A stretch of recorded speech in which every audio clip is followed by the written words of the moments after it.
Oh, that's it. Okay, we're going to go ahead and get started and call the meeting in order. We'll start off the pledge.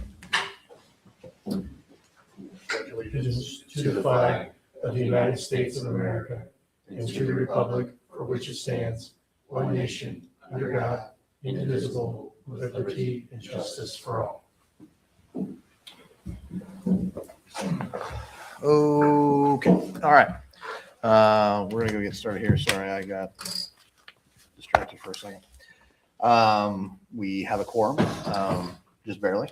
That's right. With the consent agenda, anything you would like removed or adjusted from the consent agenda? Nope, look good to me. Okay. just I'll make a vote. motion to approve the consent agenda. I will second. All those in favor? Aye. All right, consent agenda is approved. First up, we have department head reports, starting off with Township Assistance and Human Resources.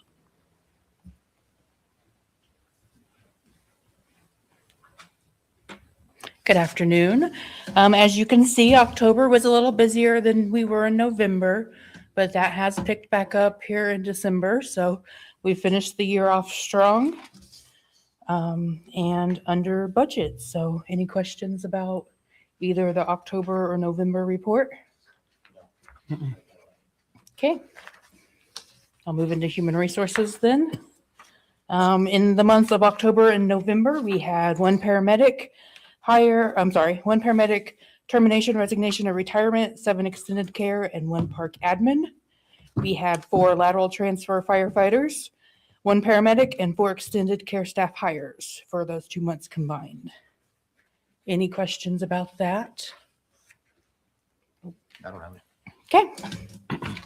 It was easy.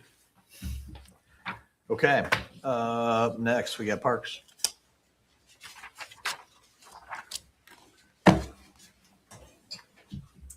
Hello. Hello. All right, I'll go ahead and go down the list. So the pool has officially been winterized. We will be raising our rates for season passes. That is one fee that has not been raised previously, and that's to keep up with our ever-growing costs. Next year is our big sponsorship year, so that's the majority of the sponsorship we get in this incoming year. Our goal this year is to have every cabana sponsored, and then we have a couple other sponsorships that people have reached out to us to, so you'll be seeing those coming as well. PCAR, we had a big last couple months for PCAR. In October, we won a grant through the Park Foundation of Hendricks County, and that was to fund our discovery stations. The discovery stations have already been installed in PCAR. We did that in the month of November, and that's to give kids and adults just a more hands-on approach with nature, discovering a little bit more, playing more, using their imagination more. So I definitely encourage you guys, if you haven't, to go out and take a look at those, because it's really fun to see the kids play with all the little puppet theater stuff that we have. And then for programs, we hosted our first ever glow-in-the-dark putt-putt, and that was in our camp barn. And that was an event that we would not have been able to do without that camp barn.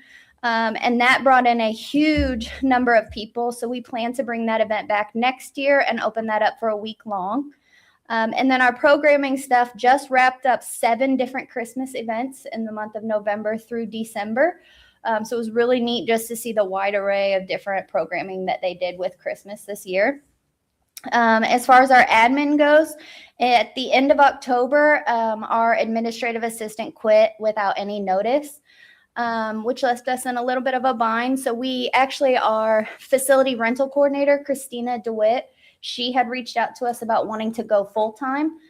So we approached her about combining the 2 jobs. She was very interested in that.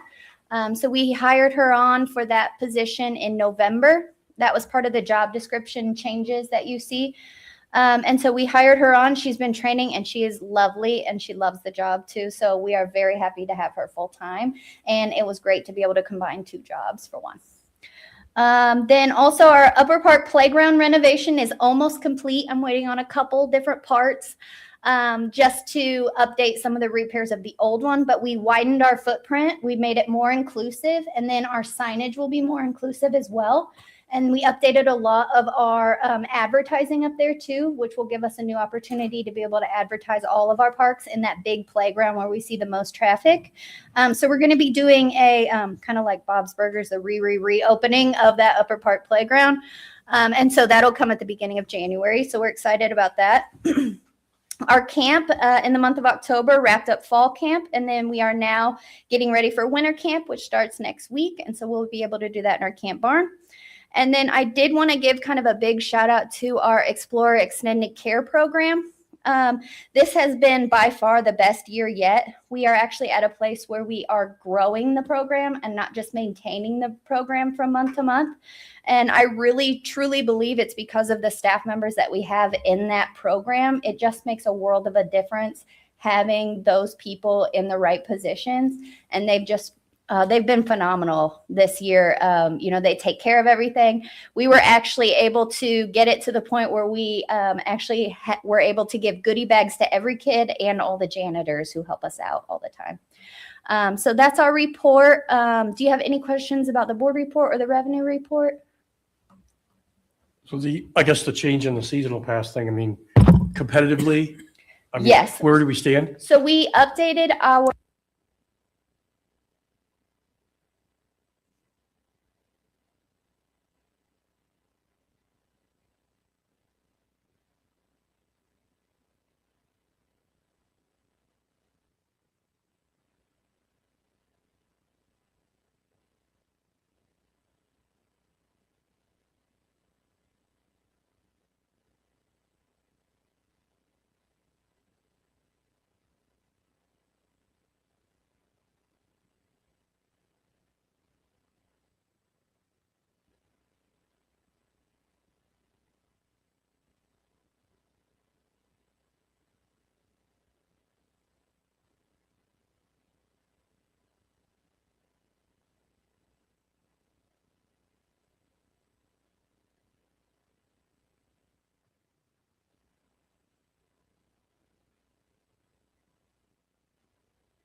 All good.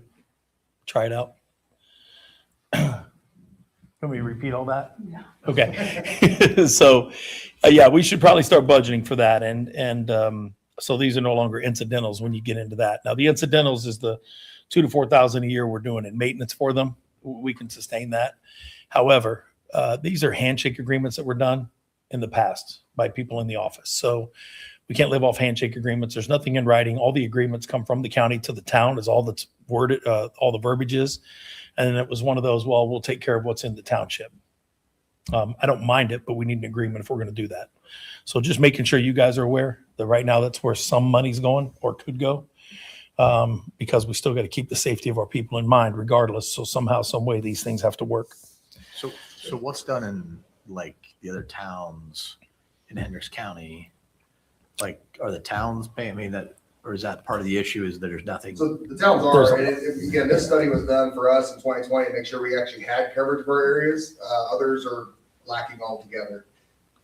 There's a lot of question of, are these obsolete?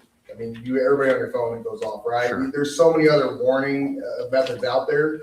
So I don't know the push on that, like where we're going future wise, but this is currently what we have, and that's what it is. There's a lot of lacking throughout. Like I said, the other two that EMA had, like one went to Stylesville, one went to Pittsburgh, and it's one of, like, they have the need for several other ones, right? Sure. If you did a study in their area. Yeah, the bad thing is when I found this study here, it's like, once you know, it kind of puts liability on us that we don't have them.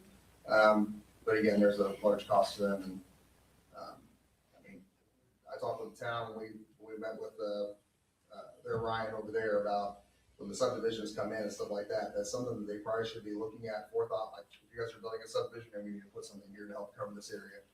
So, Yeah, no, I agree. We need to get something though. Yeah. Just so. Something in writing. Whoever's responsible is responsible. The handshake agreements, it's the professionalism of the department. We talked about that from day one, right? We got to get rid of the, good buddy down the street and taking care of your buddy. It's now professionalism and budget and real dollars, and we're all going to start fighting for them in short order with the new Senate bill. Chief Phipps has been instrumental in being around for the town, the county, and staying on top of the administrative functions of anything that deals with all of our infrastructure, and I appreciate him for that for sure. Go ahead. On that, I saw the green and the yellow is your 70, 80 decibel future. Mhm. Was that even louder, or what does that mean? Because if I was looking at the circles and having greater coverage. so some of the old sirens we have are old. They're different. Technology. They're different Yeah. technology. Like the bird box looking ones look like I don't know what they call chicken hens, like a style of pot or whatever you want to call it. Anyways, like that. The other ones are actually rotating and they have a different decibel rating, so they do reach further. Okay. They have a further reach and a different tone than the other ones, and they're, I think, oscillating up and down. So yeah. Okay. And I remember, like, when the county got all the ARPA money, COVID money, I understood that some of that money the county used for some of the old sirens on the western part of the county were like 40 years old. The problem you've had in the county level whenever things like that happen is the turnovers of all the EMA directors have almost been a wipe it clean slate. Everything's gone. New person comes in, tries to reinvent the wheel and figure everything out because there was nothing left behind for them. I sympathize with that a little bit. But yeah, that's what's happened, right? So you may say that and remember it, but the new person that comes in has no record of that. Yeah, and I mean, I thought that was fairly recent, but my point was going to be, I don't know if the county has used up all their ARPA money, but if there might, if they use some of it for that and they still have ARPA money that hasn't been allocated, maybe there's money there that could help with this as well. Okay. Yeah, right now they're trying to figure it out. The Debbie Fletcher, yeah. So Debbie Fletcher has just recently taken over, and she's either the second or the third person since COVID that's ran EMA now. She's willing to communicate, though. She stays present, comes to chief meetings, communicates, and doesn't turn her back to whatever we bring up. So that part of it I appreciate, but I don't know. I have to work through all that, work through it with the commission, start asking those questions. But right now it's kind of reinventing the wheel with them on who's going to be liable and how they're going to take them over, how they're going to structure it, and so on and so forth. Yeah, and I would just say before we put $250,000 into it, with the other potential impacts we have facing us, I don't think it's fair that we have to cover that too. When my personal belief is it's a county-wide initiative and they need to take some ownership of that too. Yep. So, And we've been meeting with county councilmen and commissioners, so we can start pushing this a little more. I just want to make sure Yeah, you no, guys are for aware sure. and see where we stood. Moving down the agenda into training, a lot of that I'll let you guys look at. Chief Huff and Chief Weiniger, as you get into fire and EMS training, they just run, and it's refreshing and a little bit difficult for our staff. Chief Porter, as you look at him and the things that he's done, when we came in, he was the longest standing administrator, right? So he had all the answers and all the files, and he knew where all the skeletons were. But now he always ran training, always took care of everything. But now he's really being pushed into his lane of operations. Training chiefs are really taking off and being independent, working on their own, and everybody's sharing the same vision.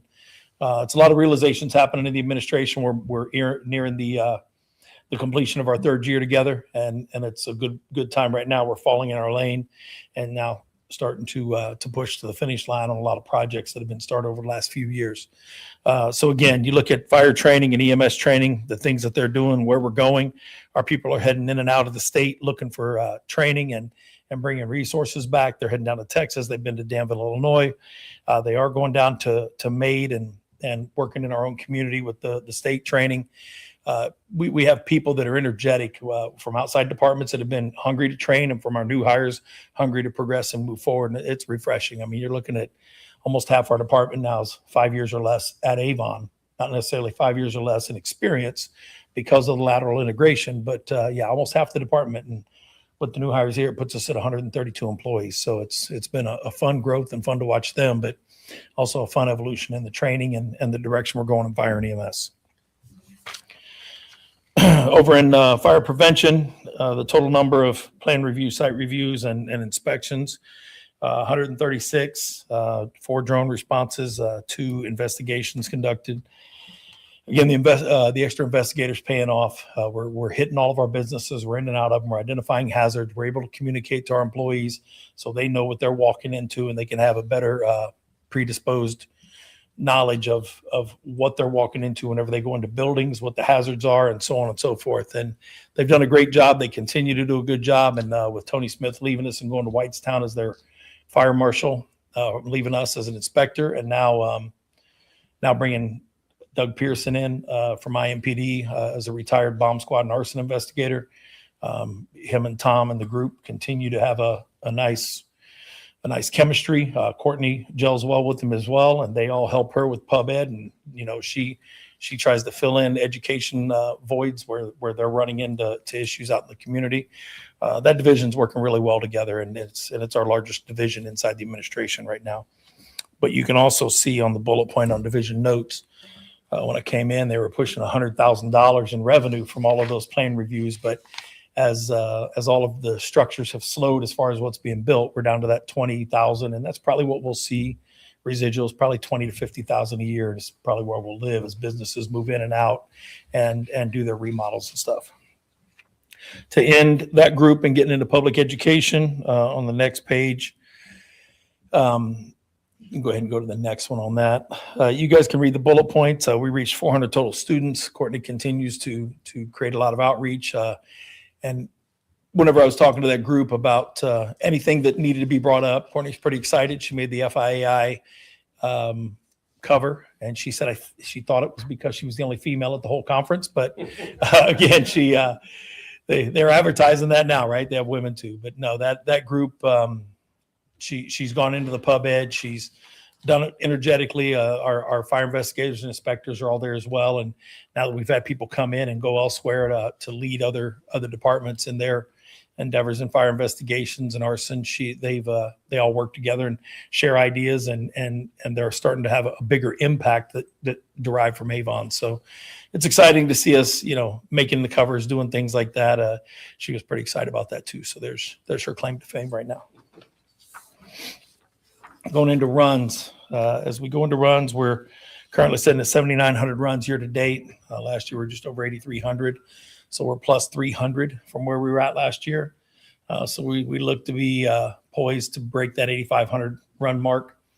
As you look at our apparatus, the only concern that I have on the incidents year to date near the bottom is you'll look at ladder 144 having 1,240 runs, and that kind of segues into the Station 2 need and an additional engine and some of the areas that when I presented to the Hendricks County GOP, I talked about we're on hold with the addition of 15 more people to finish the plan for next year.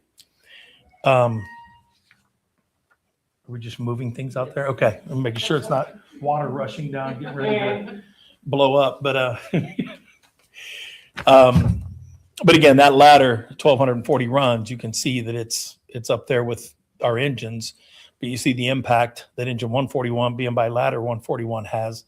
It's taken it from that 1,600 run level down to about 900. And when you're looking at $1 million piece of apparatus versus over $2 million piece of apparatus, that's smart business. That's going to drag that ladder out, 10 to 12 years, where that engine's probably going to be replaced in about, 8 to 10, 7 to 10 years based on mileage runs and wear and tear. So we'd rather wear those out at a almost 50% cheaper rate than to wear the ladders out. In order to do that, it takes infrastructure. So am I good to move into the next bullet point? And this is where I bring up the station. Is there anything we need to talk about? The EMS was the last. EMS billing, Stephanie's gone over that with everybody. That's more for information. We are pushing the $2 million mark. We're starting to budget moving forward about $2 million. We should be able to push that to 2.5. But this new billing company in short order, being put in place in January, is really taken off, and they're already equaling our old billing companies that have been in place for quite a while. Now things are starting to move over to collections, so that's going to also start being reported as we get revenues there. As of last month, we cut off the new billing or the old billing company altogether. That's going to reduce fees and everything else by the way they operate versus the old company. So we're not going to have that outlay of cash to receive cash and then go out and spend it. So just to pay them back for their services, these guys take it off the top. So that 1.9 million is what we are truly realizing being deposited after all the fees and everything. So other than that, Stephanie's gone over that, and I'll let her be the speaker of the budget, but it's just there for information so we know.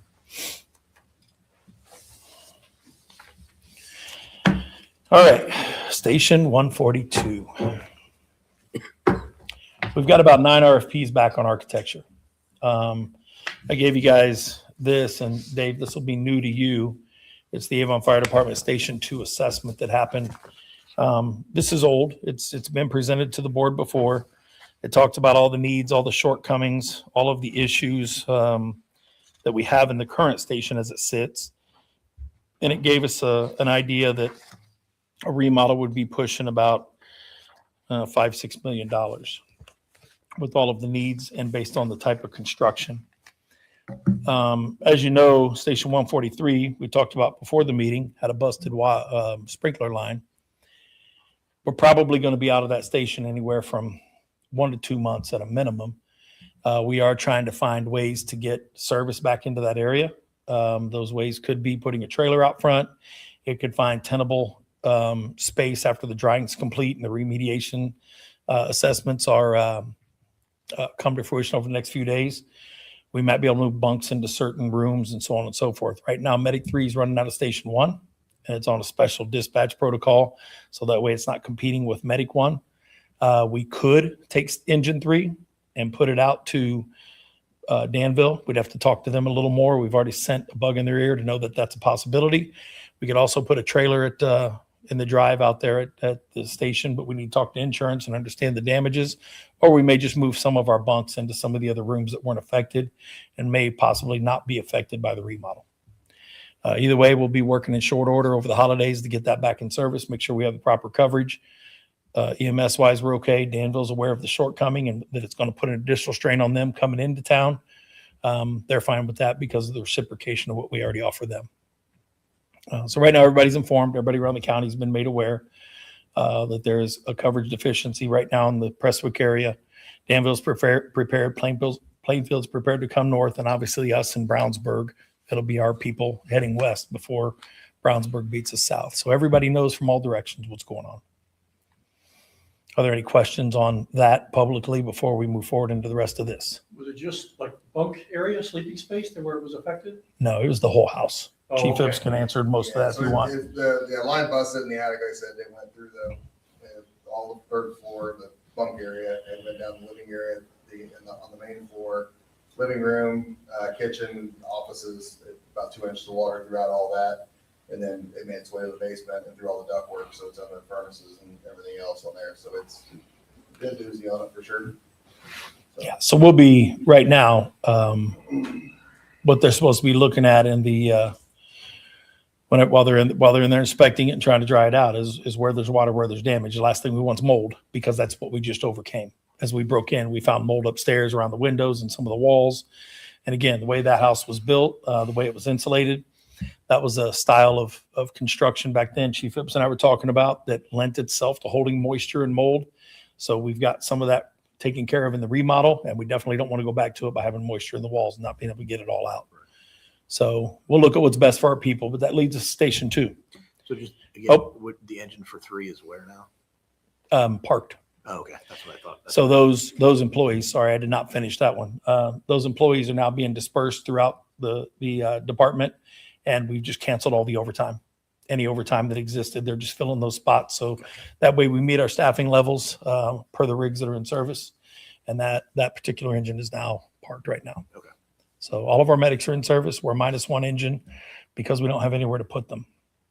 If Station 5 was open, we could run it out of Station 5 because we have an extra bay and appropriate beds there. Sure. So that's some of the challenges that happened. That's some of the early gripes I had as I took over and was navigating the land with Station 4. We've since put that behind us, but now we have Station 2. It's another 2-bay firehouse. Having 2-bay firehouses limits your ability to, one, put a ladder beside an engine while still running a medic unit. It limits your ability for proper deployment of services and coverage. And whenever we have downtime, like Station 143, it limits our ability to have places to move people to keep services going for the community. We need that flexibility versus being locked in at max capacity with our growth. We have to think of infrastructure. We've been doing that. It just, the timing of this particular incident is about 3 months premature from the finishing of Station 5. But looking at Station 2 and the remediation and the assessment that you guys have here, so much work would need to be done. We don't have the cash to pay for it, so we would be bonding it anyway. We already have the property. We have 9 RFPs in from architecture. What we know to be true about Senate Bill 1 and what we assume to be true. The thing we have to control is the legacy costs on our end, okay? And we've been out there talking. Jeff Bellamy and Jeff Peters both came together with Danville and their attorneys and financial people and board members. And we presented some of our concerns and listened to 3 state lawmakers and their feedback. There's a lot of speculation on what's going to happen, what changes they're going to make. But that speculation deals with unknown dollar amounts, having an unknown impact based on unknown assessed values in the future. So it's a great plan, but it's like I presented to the GOP. I don't think reform of any type is a bad thing. When we came in, we reformed the department. Whenever you go into government, maybe you need to reform taxes. Maybe you need to reform laws. Those things are fine, but they can't be done without forethought. And that's what we've tried to show here and what I would expect to the people at the state level and beyond. So there was no forethought in that bill. So we can't operate off speculation. We can only operate off what we know. So with what we know, we've frozen the idea of hiring 15 people. We've frozen the idea of buying that extra engine to go buy a ladder. We'll just have to deal with the consequences of that when the time comes. In the meantime, we have good coverage. We are covering the community with the addition of Station 5 and the 12 new members better than we covered them before. But we are still not stopping the premature replacement of our most expensive apparatus and controlling the cost of infrastructure and replacement plans.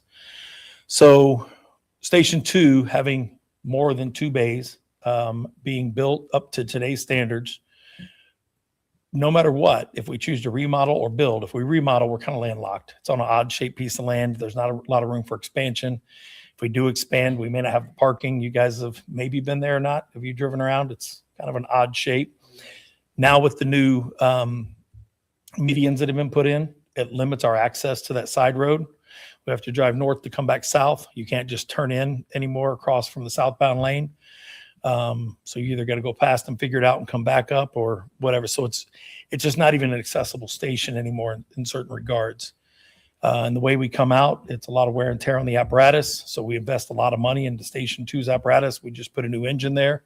The last engine was beat up, and it's no better off for us than to just be a training engine because of all the maintenance put into it as it exits and the wear and tear it has on the suspension and steering there. And we put a lot of money into it. When I came in, just tell them Chief Brock said so, became a little bit of a joke in the administration because they were talking about the steering issues they had.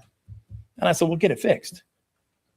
We have a plan for that. We have a budget for it. Get your stuff fixed. Why isn't it fixed? We don't know. We've never been told. Okay, I didn't know the other discussions. The other discussions is you couldn't fix the steering because it'd be a complete overhaul of the engine costing over $100,000+. At that time, engines were costing just a few years ago about $750,000. Well, I'm not going to spend, 1/3 of the cost of the engine almost to fix a steering column whenever we had one on order already that was ordered before I came in. So yeah, I didn't know the investment that had already been communicated and talked about. So yeah, of course, we're not going to, we were safe in operating. They had some frustrations, but I wasn't going to put $150,000 to $200,000 in a steering system. We did put about a $50,000 fix toward it to make it better because there were some safety concerns in the gearing and so on. So we did fix some of that, but we didn't do the complete overhaul. But again, just like the investment in that engine and the forethought and the planning based on knowing what's coming, now that we have this property, knowing our department needs, knowing where we may not be growing now and hiring the 15 people, this station relocation is more for service and geographical location now that we have 4s and we know what its reach is. Station 2 runs a lot into Wayne Township, almost pushing 700 runs a year into Wayne Township. Pulling it south, it'll still have a reach into Wayne, but in that south district around Morris Street or 100 South, it's not going to be as busy as right off Rockville Road and West 10th Street. So we're not going to be pulled into those areas. Station 4 it's centrally located in our township, so it can reach the border, but it doesn't make sense to pull it too far into Wayne Township. So it's really taking our resources, redeploying them, and keeping them in our geographic zone outside of just normal mutual aid that happens. Brownsburg's really pushing forward with the building Station 4. They've already got their owner's rep. They're moving into architectural. They did get their levy appeal at $1.1 million, so they may be able to do some additional staffing, is what I've heard to be true. So if they did get that, that's going to push them forward in building Station 4. With Station 4 there, Station 4 for us and Station 2 for us, there's a huge overlap. By pulling Station 2 south, it creates a more proper deployment and working relationship with the people on our borders as well. What I'm asking as we move into this, no matter what we do, something needs to be done. And I'm worried a little bit about the safety of the area. If we do a remodel, it's going to be a Station 3 current situation where am I going to put them? How are we going to cover? Putting them at Station 1, we're pulling them off of far west. Putting them at Station 4, I don't have the room because it's down to 2 bays already. The 3rd bay is now the power and all the HVAC and storage. And they put a sign over that. So there's no way to keep them in their area without extra expense. We could look at putting a trailer on the property, but then again, we got to look at space as we do construction, and it's not really feasible to put anything there based on the geographic location and the geography as a whole of that property. So looking at $4 to $6 million on remodeling it, no matter what, we're looking at a bond. And we have to keep that in mind. What I don't want to do is let this go long enough with the moisture in the HVAC system we're aware of. Then we get into some kind of unsafe condition, or we end up having to have a study done due to somebody falling ill based on mold or something else, and then we're forced into it. I know we're moving forward with architecture. We're a little bit further away, but I need to know the comfort of the board with us truly putting time and effort into this, or shifting our efforts and putting time and effort into a different direction. You guys are going to be here longer than everybody else. You got a few years left. So I know Steve isn't here. Steve and Trustee Miller are up for election next year. This isn't something, whether I'm here or they're here or not, it's something that the members of the department aren't going to, it's not like they're going to forget about because we leave. They remind me about it every day. So The uncertainty of the bill, we can be paralyzed. I'm willing to be paralyzed on legacy cost, not hiring the people, not buying the engine. Do I think that that's a good thing to do? No. But do I think it's a practical thing to do? Yes. I don't want to hire people to fire them. So we need to know where we're heading and let this short session and the next legislative session happen. We can kick that can down the road, but the construction and all that moving ahead, time is money. We're putting the money into it to explore the cost. Looking at Station 5 and talking to Garmong, there's probably $1 to $2 million we could carve out of a similar footprint with sleeping arrangements and bays and so on. We should be able to knock $1 to $2 million out of that. Is that a fair statement from you? I think we're probably gonna do a little bit more of a redesign on it and try to get it down.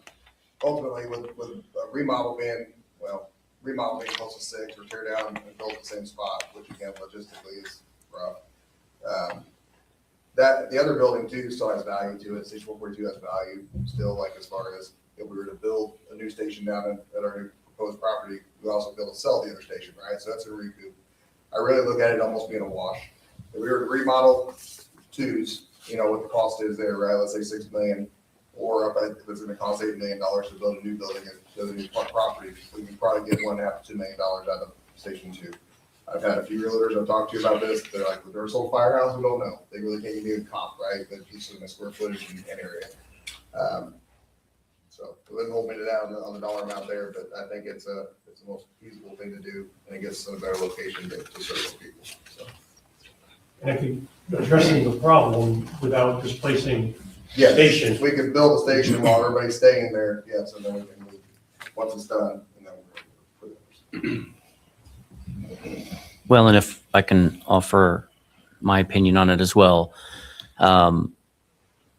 remodeling that firehouse or rebuilding on the same lot, which again, we know we've already purchased different land farther south, that doesn't fix the problem of Station 2 being too close to Station 4. We've seen that on the maps. The overlap, basically the 1.5 mile radius that ISO is giving us credit for the fire engine that would be at that station is touching the other firehouse. They're just, as the crow flies, they're too close together. Right. So creating a little more separation is going to be beneficial. It's going to provide better coverage for our township. In addition to that, using the same property where the fire station currently sits, that's not going to eliminate the wear and tear that we've been able to identify and prove as we've replaced the front end of the previous fire engine that was there 2 or 3 different times, Bob, at $40,000 a piece. That's a substantial amount of money you're having to put into one single engine that we're not having to put into any of the other apparatus. And the only thing we can attribute that to is the fact that a majority of the time when they leave that firehouse, they're turning left on Ronald Reagan Parkway, which is a banked turn, and it's shifting all of that weight, all of the weight of that truck onto that front officer side or front passenger side part of the suspension, which is, again, that's wearing out the front end on those. My opinion, it's no questions about it.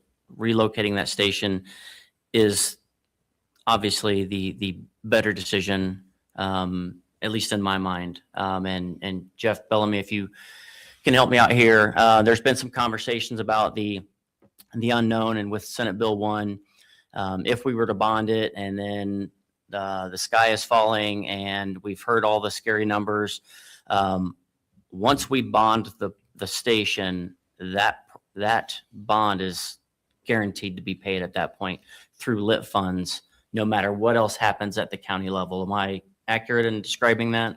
I agree that it'll be paid from lit funds, but it will be repaid from the debt levy that is approved on top of or in addition to any property tax levies that currently exist, however they get adjusted. So the creditors would be guaranteed to be paid back. So that's really not an issue. Okay. And it would rest or reside on the original bonded jurisdiction of the township. So bonding has changed a little bit about controlled projects and whether or not you hit certain marks for a remonstrance or not. That's a little different. Yeah, For the most part, and that's a little different as it speaks to your total debt load. It's not project, it's your total debt load. Jeff Peters is certainly going to be able to give you a snapshot of how much headroom you've got on that, and you're just going to have to be mindful of it and sequence your debt on and off as it comes and goes. But as far as, no matter what the legislature does in the coming couple sessions, or was offered at our meeting, but maybe doesn't get through, you've also still got questions at Danville as to what those bodies will do in relation to income tax. So you've got kind of a double whammy as to what you'll find out here in the next 2 years. so to give us a little bit of comfort, I've talked to 3 people at minimum from the county council. Chief Duncan's been privy to those conversations or part of them as well. All 3 of them have said there's no reason we wouldn't give 0.4. They understand the shortcomings and the challenges. They've looked at all the data we presented respectively. So the county council, we're feeling much more comfortable with those relationships built just out of being present. Talking to the Hinge County GOP, a lot of the same thing, who supports public safety? Most of them raise their hand, but when you tell them public safety may not exist should you not get lit income based on Senate Bill 1, the reaction after that meeting by most attendees was disbelief. Like, how would that happen? So we gave them a handout and a flyer. I can email it to you guys after this meeting so you can look at what was given. And it was just bullet points of everything you already know and you've already been told. Everything from Jeff Peters about the bonding was given to you in previous meetings. I gave you guys his email response regarding the bond being repaid and the cost and the remonstrance stuff. Being remonstrated against or having to go to referendum in order to get it voted on. There's all these different mechanisms. Right now, we're in a good place as far as our debt not reaching that dollar amount yet. So that's one of the things we're looking at in construction. Can we put people off? Yes, we're better off than we were. We're moving the right direction. We can take legacy costs, put that on hold. If we're going to hire the people, we have to build the station. If we don't hire the people, we need to build the station anyway. They're not codependent unless we go one way versus the other. Without the people, this is a need. With the people, it's an absolute necessity because I don't have where to put them. So we need to prepare for the future either way. And it's the same message I gave our guys in the awards banquet. Remember the past, live in the present, and prepare for the future, right? We need to prepare for the future. And that's what I'm asking here is, 1, let's write a current issue that would be either remodeling on a bond or rebuilding or whatever we choose to do. That needs to happen. Rebuilding sounds more practical. We can probably rebuild if we can cut a couple million out of it. We're at about 9-10 million right now on our current bond for Station 5. We should be able to do it somewhere between 7 and 10 million. I know those are real dollars, but even if we remodel, we're still going to be pushing that threshold. So it's up to you on what you want to do. Do we try to band-aid what's there and hope it works, or do we build something from scratch and know it works based on the engineering and architecture and the modernization of construction versus back in 1999 when that one was built? A lot of stuff to think about.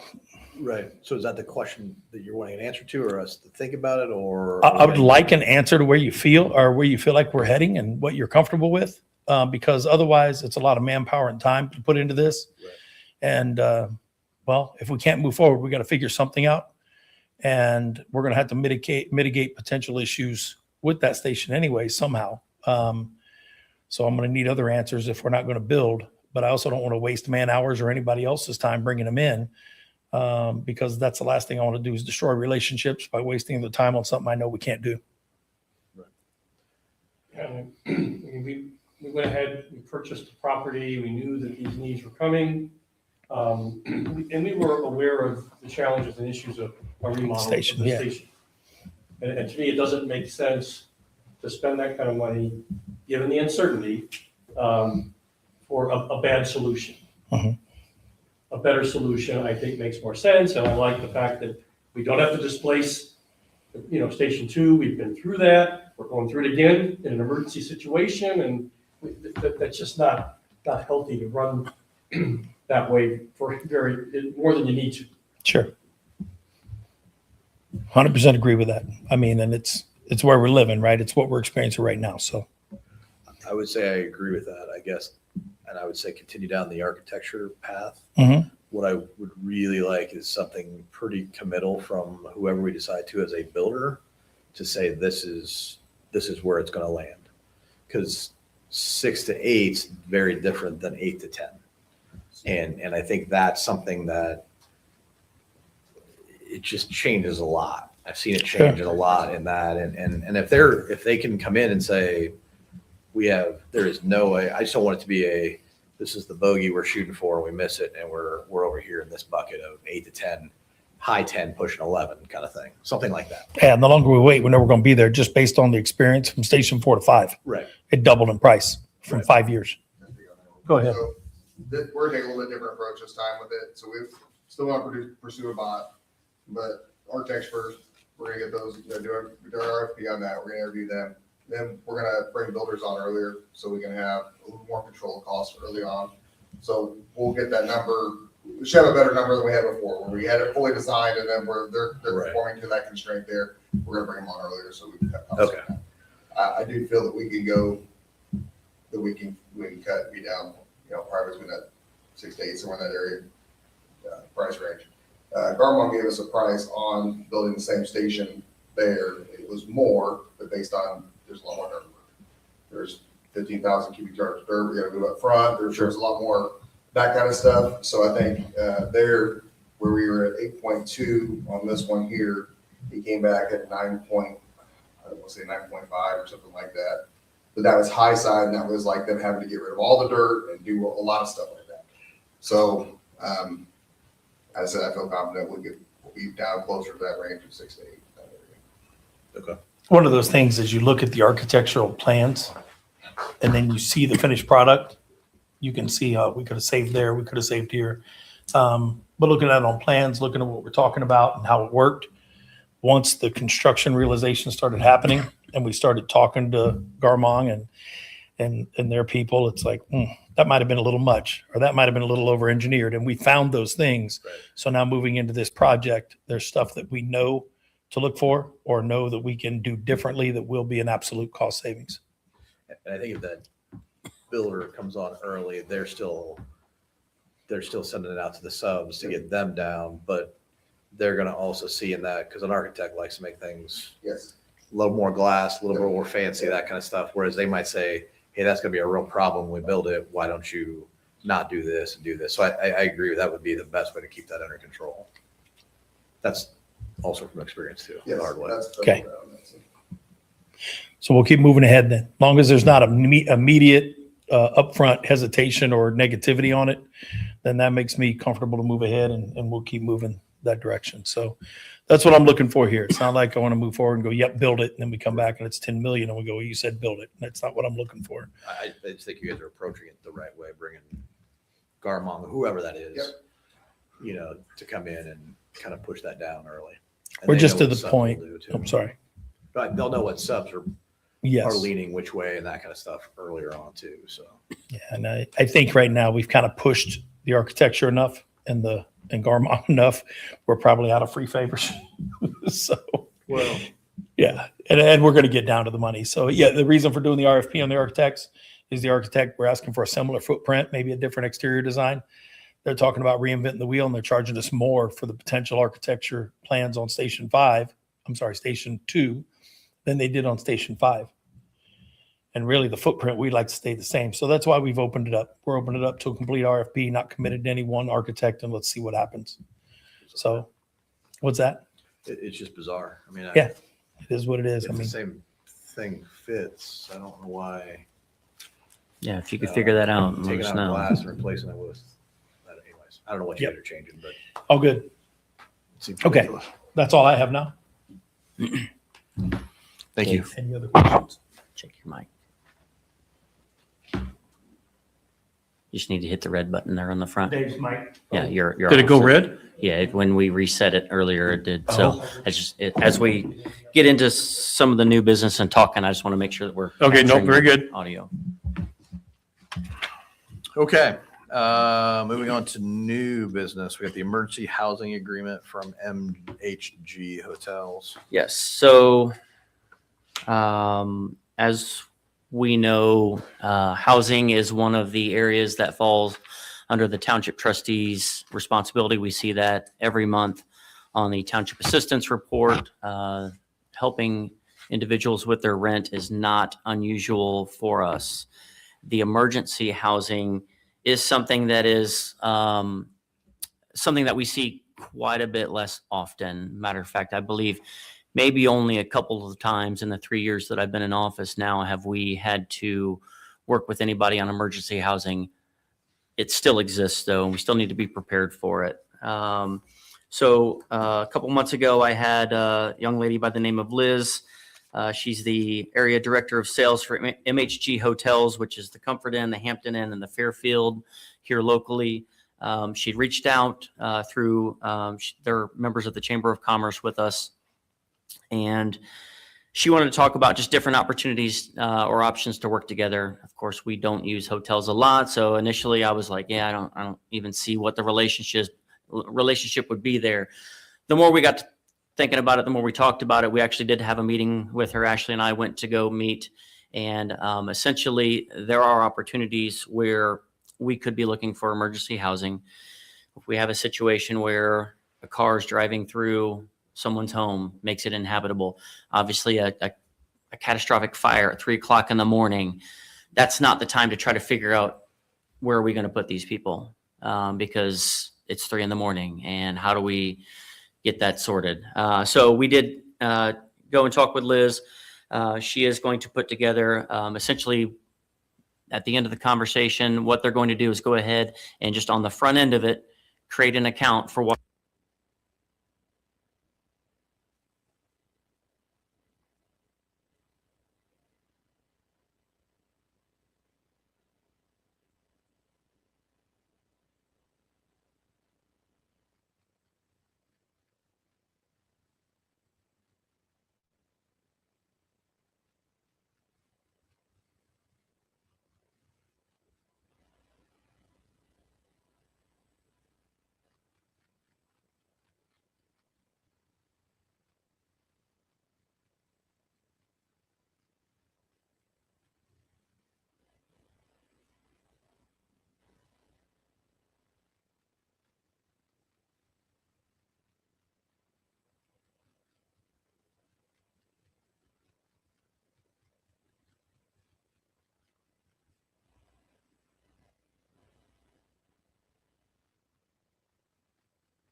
at what we've done in the past as well. I appreciate sorry you had to listen to us approve stuff like credit card policies. So sorry about that. And would this be a first time with this organization? For At least the township? first time, since I've been in First, office, I yeah. can't speak if we've had community service agreements with them previously. And we've done it with other groups. Yes. We've certainly. done it with And- three other groups, and this is the first time that I'm aware of with Sheltering Wings. So Okay. So, yeah. So, Yeah. any questions, anything you need from them? But No. Did you want a little overview or? I mean, I read what you all requested, so I think it looks fine. I mean, this makes complete sense to me. It fits, again, with what we've done before, because it is serving a community need, and those funds are serving. I like how you broke it out into this is how many folks in our township it's impacting, and that it just Mm-hmm. it makes good sense. it leaves no question that the money is being Right. used for Yeah. Washington Township residents. Absolutely. Exactly. Yeah, and no desire on our part to try to go out and compete or, replicate what you're doing, because that would just not something we want to tackle right now.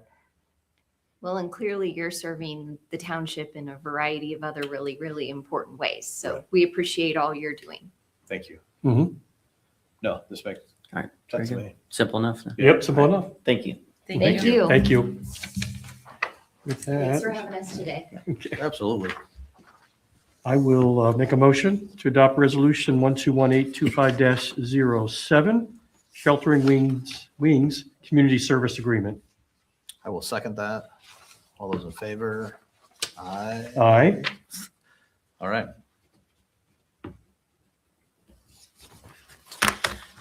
With that, I did just receive just today a second community service request from a group that we worked with previously. Obviously, did not have time for that to be on this month's agenda. So this will be something that we'll look at available funds as far as any encumbrances might go. And I can certainly get that on the agenda for the January meeting, and the board will be able to look at the options there and make a decision on a different community service agreement next month. Thank you. Okay. Last up is resolution 121825-08, the Township Employee Handbook Update.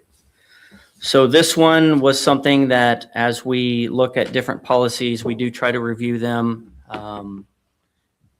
and make sure that everything is up to date. Upon reviewing the policies that we have here, excuse me, there was some question about a law change. In my head, I remembered something back during Mitch Daniels' time as governor. So all the way back, and upon looking it up, it looked like in 2010, the law was changed, and our policy was directly conflicted with what the law change was even way back in 2010. So this policy change is something that is just going to realign us with what state law is already saying. And so that's why we made those modifications and are bringing them to the board just for your consideration and review. So Okay. Any questions? No questions? Okay. Just need a motion to approve. Sure. Motion to approve resolution 121825-08, Township Employee Handbook Update. I will second that. All those in favor? Aye. Okay. Last up, any public comment or wishes to be heard? Okay, I just want to say Merry Christmas, Happy New Year to everybody. Hopefully we can have some time away and rest. Anything else? Okay. Looks like we will adjourn. Well, we have to, sorry. Motion to adjourn? Yeah, we need to do that. Okay, motion to adjourn? Ashley gets upset if Oh. I don't do that. I will second that. All right. All those in favor? Aye. All right, we are adjourned as of 4:14.